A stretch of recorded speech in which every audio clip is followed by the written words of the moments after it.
Hello everyone, मी प्रियंका तुमच्या सर्वांचं आपल्या चॅनलमध्ये खूप खूप स्वागत करते आणि सगळ्यात पहिले मनापासून खूप खूप धन्यवाद. 1000 सबस्क्रायबर कंप्लीट झालेले आहेत आणि त्यामध्ये कुठे ना कुठे आज तुमचं कंट्रीब्युशन आहे, त्याबद्दल मनापासून धन्यवाद. Thank you so much. पाहूया आपण आता मिथुन राशीसाठी कसा असणार आहे ऑगस्ट 2026. रिलेशनशिपच्या बाबतीमध्ये काय घडते आपण बघूया. नंतर finance, career, business, health, student आणि एक जनरल रीडिंग असं सगळंच असणार आहे. सो व्हिडिओ शेवटपर्यंत बघा. बघूया रिलेशनशिपच्या बाबतीमध्ये काय आहे. ओके, लव्ह मॅरेज होण्याची शक्यता आहे जे कोणी सिंगल्स आहेत त्यांच्या बाबतीत. त्यानंतर नात्यांमध्ये ना तुम्हाला वेळ देता येणार नाही, कारण तुम्हाला तुमची इतर कामं इतकी महत्त्वाची असतील की त्यामुळे कदाचित तुम्ही पार्टनरला थोडंसं वेळ देऊ शकणार नाही आणि कधी कधी शब्दांनी पार्टनर दुखावले जाण्याची सुद्धा शक्यता आहे. 3 ऑफ पेंटॅकल्स आलेला आहे. सो घरातल्या घरात काहीतरी अचानक रिन्युएशन वगैरे रिलेटेड चर्चा होऊ शकते. काहीतरी डिसिजन तुम्ही घेणार आहात आणि जो काही रियुनियनचा वगैरे प्लॅन तुम्ही करत असाल, जर तुम्ही सिंगल असाल आणि तुमच्या पार्टनरला भेटायचा प्लॅन असेल तर थोडासा पोस्टपोन होईल.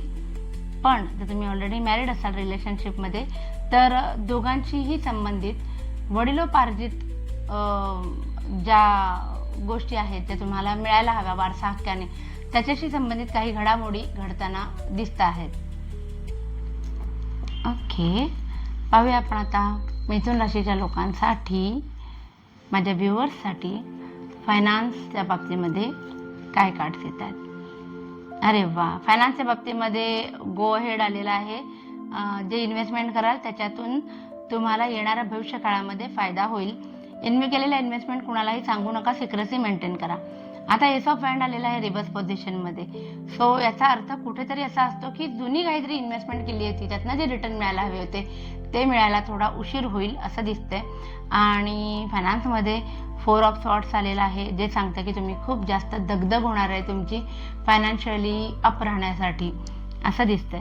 सो थोडं प्री प्लॅनिंगने गेलात तर बरं होईल. खूप विचार करून डिसिजन घेतले तर ते तुमच्यासाठी चांगलं असेल. आता बघूया नोकरदार वर्गासाठी मिथुन राशीच्या काय आहेत कार्ड्स. ठीक आहे, बघूया नोकरदार वर्गासाठी काय आहेत कार्ड्स. नवीन अपॉर्च्युनिटी मिळणार आहे. ओके, पूर्वी तुमच्या हातातून गेलेली जी अपॉर्च्युनिटी आहे त्याच्याबद्दल तुम्ही खूप डिसअपॉइंटेड झाला होता. तुमच्या मनाविरुद्ध काही घटना घडल्या होत्या ऑफिसमध्ये, पण आता तुम्हाला लक्षात येईल की आपण तीच गोष्ट खूप उगाळत बसतोय.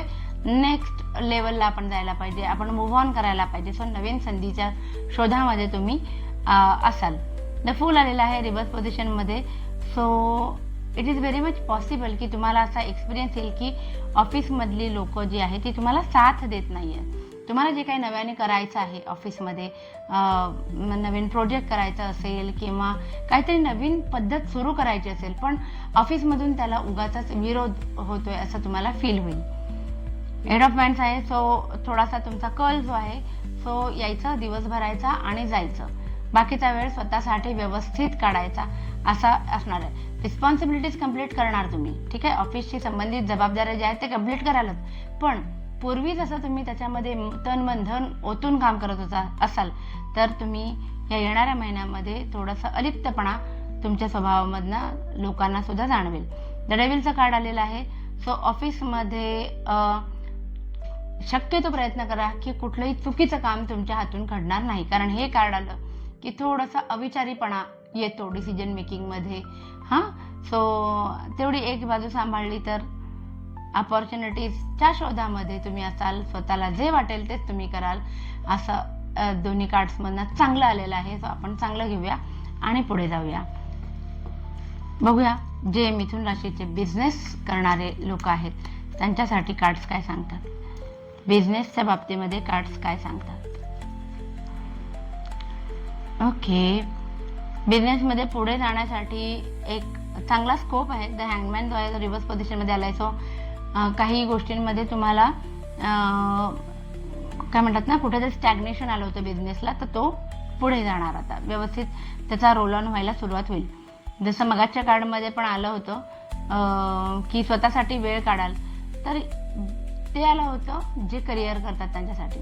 बिझनेस करणाऱ्यांसाठी असं आहे की उगाच बळबळ खांद्यावरती तुम्ही जबाबदारी घेण्याची शक्यता आहे. ठीक आहे, तुम्हाला क्लॅरिटी येईल बिझनेसमध्ये तुम्हाला काय करायचं एक्झॅक्टली काय नाही, पण थोडेसे अडथळे पण येताना दिसत आहेत बिझनेसमध्ये नव्यानं. ठीक आहे, सणांचा कार्ड आहे, सरळ आला दिवस आला तरी तो पॉझिटिव्ह एनर्जीच देणार आहे, पण तुम्हाला अलर्ट राहायला मात्र हे कार्ड सांगतं. विनाकारण कुणावरही विश्वास ठेवायचा नाही, है ना. कुणाला पैसे बिझनेसमध्ये द्यायचे नाही. अशा प्रकारचे छोटे मोठे अडथळे का होईना, पण ते अडथळेच आहेत. सो या गोष्टींचं आपल्याला लक्ष द्यायला पाहिजे. बघूया आपण आता की जे स्टुडंट आहेत आपले त्यांच्यासाठी, मिथुन राशीच्या स्टुडंट्ससाठी हे कार्ड काय सांगतात. मिथुन राशीच्या स्टुडंटसाठी क्वीन ऑफ कप्स आलेला आहे. जबाबदाऱ्या, एकमेकांसोबत शेअर करणं, अभ्यास, शेअरिंगमध्ये अभ्यास करणार, कुणालाही दुखावणार नाही, सिक्रेसी मेंटेन करणार, किती झालाय आपला अभ्यास किती नाही. स्किल्स कम्प्लिटली तुम्हाला वापरता येतीलच असं नाही एखाद्या प्रोजेक्टमध्ये, पण या गोष्टीचा तुम्हाला नक्कीच फायदा होईल की तुम्ही जे काम करताय त्याचा कुठेतरी आता नाही पण नंतर रिकॉग्निशन तुम्हाला मिळेल. पाहूया आपण आता हेल्थच्या बाबतीमध्ये. मिथुन राशीची हेल्थ कशी असणार आहे. पेज ऑफ हँड्स आलेला आहे. कोणताही प्रॉब्लेम नाही. जुने प्रॉब्लेम्स जे आहेत ते उलट सॉल्व्ह व्हायला सुरुवात होतील मिथुन राशीचे असं दिसत आहे, जी की जमेची बाजू आहे. पाहूया आपण आता एक जनरल रिडिंग मिथुन राशीच्या लोकांसाठी ऑगस्ट 2026 हा महिना कसा असणार आहे याचं जनरल रिडिंग. एफर्ट्स पुश करायची जराशी स्वतःला गरज आहे. काही गुड न्यूजची तुम्ही वाट बघत होतात बऱ्याच दिवसांपासून, पण ती सुद्धा थोडंसं पोस्टपोन होण्याची शक्यता आहे. जसं मी मगाशी म्हटलं, कोणावरही विश्वास ठेवू नका, हे कार्ड सांगते विश्वासघात होण्याची फार जास्त शक्यता आहे. लोन रिलेटेड जर तुम्ही काही अप्लाय केलं असेल तर ते सुद्धा पोस्टपोन, म्हणजे हे सुद्धा कार्ड तेच सांगते की काही गोष्टी ज्यांनी तुम्हाला आनंद मिळणार होता त्या थोड्याशा पोस्टपोन होण्याची शक्यता आहे ऑगस्ट 2026 मध्ये. बाकी द इम्प्रेसचं कार्ड आलेलं आहे, जे की सांगतं की तुमची क्रिएटिव्ह एनर्जी तुम्हाला खूप सारा फायदा करून देईल. ऑफिसमध्ये सुद्धा तुम्ही खूप क्रिएटिव्ह असाल. बिझनेसच्या बाबतीत नवीन आयडियाज येतील. नेचरशी निसर्गाच्या संबंधित गोष्टींमध्ये इन्व्हेस्टमेंट केल्यास वेळ किंवा पैसा तुम्हाला नक्की त्याच्यामधून फायदा होईल. व्हिडिओ आवडला असेल तर प्लीज लाईक, शेअर आणि सबस्क्राईब करा आणि आपली ही फॅमिली अशीच वाढत राहू दे. Thank you so much. बाय.